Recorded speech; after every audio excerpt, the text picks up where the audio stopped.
평안하셨습니까? 오늘도 참 좋은 날입니다. 아침 저녁으로 바람이 많이 선선해졌습니다. 계절이 바뀔 때 우리가 더 시간의 소중함을 느끼고 또 하나님께서 운행하시는 모든 만물에 감사하게 됩니다. 기도하겠습니다. 우리의 은혜가 되시는 아버지 하나님, 오늘 하루도 하나님께서 새롭게 허락하시니 또한 감사합니다. 우리 가운데 새로운 마음으로 하나님을 따르고자 하는 정직한 영을 새롭게 하여 주시옵소서. 그래서 오늘 좌로나 우로나 치우치지 아니하고 하나님이 함께 하시는 그 길, 하나님이 원하시는 그 길을 걸을 수 있는 믿음을 허락하여 주시옵소서.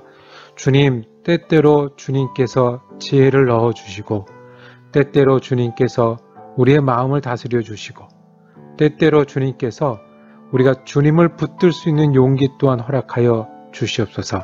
그래서 오늘 환경에 지지 않게 하시고 내 성격이나 또 내 주위에 지지 않게 하시고 오로지 주님 주신 마음으로 새롭게 되게 하여 주옵소서. 감사드리오며 우리 집 예수 그리스도 이름으로 기도드립니다. 아멘. 오늘 우리가 함께 읽으실 성경 한 장은 시편 40편 그리고 41편입니다. 그 중에 41편 1절 말씀 그리고 9절에서 11절 말씀을 받들어 읽겠습니다. 가난한 자를 보살피는 자에게 복이 있으며 재앙의 날에 여호와께서 그를 건지시리로다. 9절에서 11절입니다. 내가 신뢰하여 내 떡을 나눠 먹던 나의 가까운 친구도 나를 대적하여 그의 발꿈치를 들었나이다. 그러하오나 주 여호와여 내게 은혜를 베푸시고 나를 일으키사 내가 그들에게 보응하게 하소서. 이로써 내 원수가 나를 이기지 못하오니 주께서 나를 기뻐하시는 줄을 내가 알았나이다. 아멘. 시편 41편 말씀을 묵상하실 때 제목을 주께서 나를 기뻐하시니 주께서 나를 기뻐하시니 라는 말씀으로 은혜 나누기를 원합니다. 시편은 모두 몇 편으로 되어 있죠? 150편입니다. 시편이 여러 시편이 있었고 여러 사람이 지었고 여러 경우에 지었고 또 여러 경우에 불리워졌던 노래였습니다. 그런데 이것을 하나님의 말씀으로 엮었다는 말씀입니다. 그렇게 엮은 책이 5권, 그러니까 총 150편 안에는 5권으로 구분되어 있습니다. 이 41편이 이 시편 첫째 권, 마지막 장입니다. 1권의 마지막 편으로 이 시를 엮은 이유. 계속 시편은 이어지지만 그래도 1권을 마칠 때 이 시가 앞에 있었던 1권에 대표할 수 있을 만한 시라서 제일 마지막에 우리에게 주시지 않으셨겠습니까? 기억하십니까? 시편 1편은 어떻게 시작했죠? 복 있는 사람은 악인의 길을 쫓지 아니하며 죄인의 길에 서지 아니하며 오만한 자의 자리에 앉지 아니하고 여호와의 율법을 주야로 묵상하는 자라고 했습니다. 그 사람들이 복이 있는 사람들입니다. 그 복이 있는 사람들이 하나님의 말씀을 주야로 묵상하고 믿고 따르는 사람, 그 사람이 하나님 앞에 복 있는 사람이라고 했는데, 자, 1권의 마지막 41편에도 복 이야기를 합니다. 이 복 이야기를 하는데 1절에 이렇게 시작을 합니다. 가난한 자를 보살피는 자에게 복이 있으며 재앙의 날에 여호와께서 그를 건지시리로다. 또 복 이야기를 여호와의 율법을 가지고 삽시다라고 살아야 한다라고 1장에 시작을 했는데 41편에 마치면서는 가난한 자를 보살펴야 된다라고 마침입니다. 이어볼까요? 하나님 앞에 복이 있는 사람은, 행복한 사람은 말씀을 붙들고 믿고 따르며 사는 사람인데 그 중에 가난한 자를 보살폈는지를 묻고 있는 겁니다. 말씀을 붙들고 사는, 하나님을 노래하면서 사는 백성이 가난한 자를 보살폈는지를 묻고 있는 겁니다. 이 가난한 자를 보살핀다는 것은 말 그대로 정말 형편이 어려운 사람을 돕는 거예요. 하나님을 찬양하는 사람은 하나님을 가슴에 품고 믿고 살게 되면 자기만을 위해서, 자기 욕심만을 위해서 사는 사람이 아니라 어떤 사람이 돼요? 하나님께 충성하고 하나님을 따르고 하나님 뜻대로 살아가려고 애쓰는 사람이죠. 그 중에 가장 대표적인 게 뭐가 나온 거예요? 가난한 자를 보살피는 사람인 거예요. 그러니 말씀으로 사는 사람들에게 이걸 돌아보게 하신 거예요. 복은 어떤 사람에게 있느냐? 말씀 따라 사는 사람인데 그 중에 돌아볼 거 대표적인 실천, 가난한 자를 도왔는가? 41편의 마지막으로 묻고 있는 겁니다. 이 가난한 사람의 대표는 우리가 그 구약에 보면 어떤 사람들을 보통 일컫습니까? 과부, 또 고아, 그리고 여행하는 사람, 병자, 이런 사람들을 도왔는가 하는 거예요. 보살폈는가 하는 거예요. 그러면 이제 우리가 할 말이 있죠. 그러면 나는 돕는 쪽이 아니라 가난한 사람 편이에요. 이방인들, 여행객이 가난하다 그러는데 특별히 우리 미국에서 소수 민족으로 이민해서 겨우겨우 자리 잡고 열심히 사는 사람은 항상 약자니까 우리가 도움받아야 되지 남 도울 형편이 아닙니다.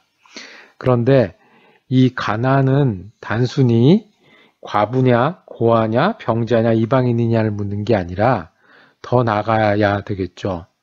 마음과 영혼이 가난한 사람을 보살폈는가 하고 묻는 겁니다. 슬픔 당한 사람이 있을 때 위로해주고 용기를 주었는가 하는 거예요. 고민이 많은 사람을 편하게 해주고 도와주었냐는 거예요. 친구가 필요한 사람에게 곁에 있어 주었냐는 거예요. 이런 사람들이 가난한 사람들인 거고요. 가난한 사람 보살피는 겁니다. 그러면 꼭 주머니로만 돕는 일은 아니겠네요. 주머니를 돕는 일은 가장 잘 보이고 쉽고 정확한 길 뿐만 아니라 어떻게 해요? 마음이 가난한 사람들, 형편이 어려운 사람들도 돕는 거예요. 이런 사람들은 하나님이 복 주시는 사람, 이런 사람들은 하나님 앞에서 행복한 사람이라고 얘기를 합니다. 신약에는 이거를 뭐라고 그랬어요? 너희가 서로 사랑하라.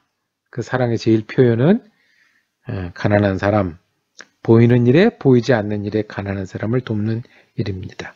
이것이 믿음이고 이것이 실천입니다. 여러분 하나님 앞에 행복한 사람입니까? 하나님이 주시는 복 가운데 계신 사람입니까? 그러면 우리가 한 가지 묻는 사람이어야 합니다. 가난한 자를 보살피십니까? 하나님 때문에 우리가 부한 자가 됐고 우리가 하나님 때문에 믿음의 부한 자, 소망의 부한 자가 됐는데 가난한 사람을 돌보십니까? 그런데 다윗은 그렇게 살았던 사람이라고 얘기를 합니다. 아니, 그렇게 살려고 애쓰고 그런 기도였다고 그랬어요. 그런데 다른 사람들이 있었어요. 5절부터는 원수라는 이름이 나옵니다. 내 원수가 이렇게 얘기를 합니다. 그러니까 이렇게 사는 일과 정반대로 사는 사람들이 있었습니다. 내 원수가 어떤 사람이냐? 내게 악담했어요. 내가 아팠거든요. 아플 때 어느 때 죽나 보자 이랬다는 거예요. 그 다음에 아플 때 해코지를 했다는 거예요. 어떤 일이 있냐면 너무너무 속상하고 억울한 일이 있었는데 9절에 내가 신뢰하여 내 떡을 나눠 먹던 나의 가까운 친구. 그러니까 다윗이 왕이었잖아요. 떡을 나눠 먹는 사람 정말 믿고 근처에 두는 거죠. 그리고 내 것을 나눠주고 같이 일했던, 같이 살았던 그 친구도 뭐라고 했냐면 나를 대적하여 그의 발꿈치를 들었나이다 그랬습니다. 여기서 발꿈치를 든다는 얘기가 어떤 얘기예요? 이게 그 토끼발을, 까치발을 한다는 얘기가 아니고 우리 네 발로 다니는 짐승이 공격할 때 쓰는 방법 중에 뭐가 있죠? 뒷발차기가 있죠. 말이나 나귀나 염소나 뒷발차기란 말이에요. 그 표현인 겁니다. 그의 발꿈치를 나를 향해서 들었습니다. 그러니까 배반했고 했다는 거죠. 그러면서 마지막으로 기도를 합니다. 하나님 은혜를 베풀어 주세요. 나를 일으켜 주세요. 내가 지금 어렵고 아픈 가운데 있거든요. 일으켜 주세요. 내가 그걸 좀 갚아야 되겠습니다. 왜냐하면 이게 중요합니다. 11절에 내 원수가 나를 이기지 못하오니 주께서 나를 기뻐하시는 줄을 내가 알았나이다. 나는 주님이 기뻐하는 사람이잖아요. 나는 하나님의 말씀을 듣고 주야로 묵상하는 사람이고 나는 가난한 자를 보살피며 살았잖아요.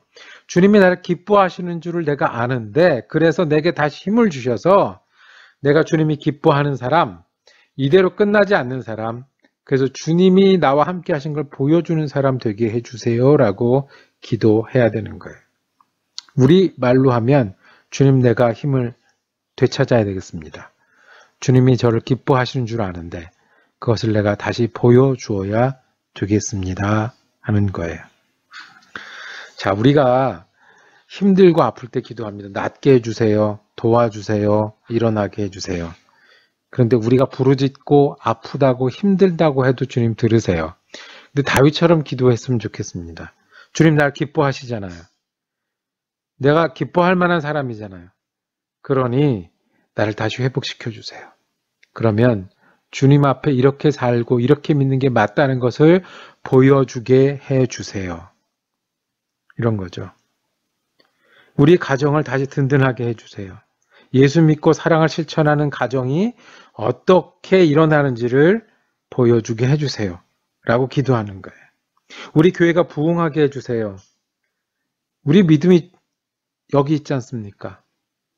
우리가 하나님께 충성하지 않습니까? 힘에 지나도록 하나님 선교하지 않습니까? 그러니 하나님 기뻐하는 교회라는 걸 보여주도록 우리 교회에 부흥을 주세요. 이렇게 기도할 수 있으면 얼마나 좋겠습니까? 내가 하는 일, 내가 하는 사업이 번창하게 해주세요.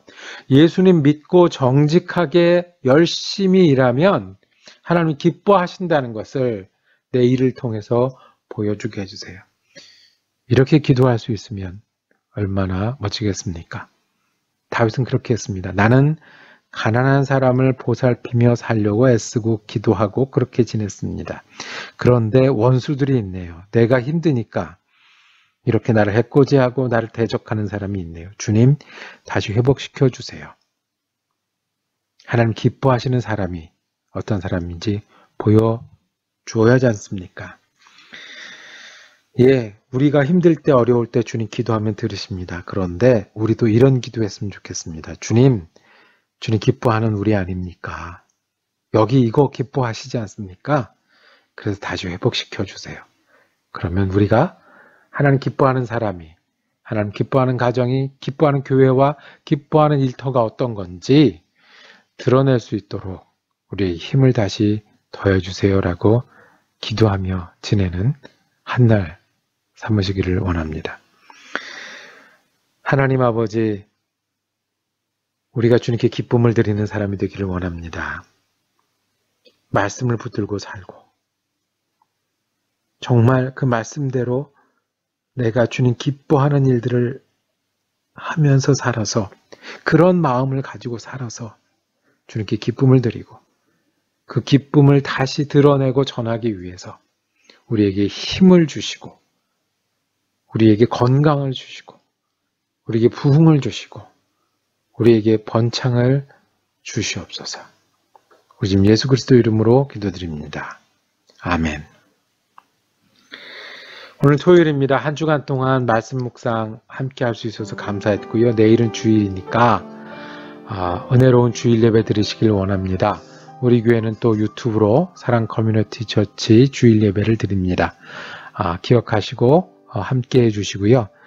시편은 오늘까지 묵상하고 42편부터는 다음에 또 우리가 기회를 찾아서 묵상하고 다음 월요일부터는 마태복음을 하루에 한 장씩 묵상하시도록 하겠습니다.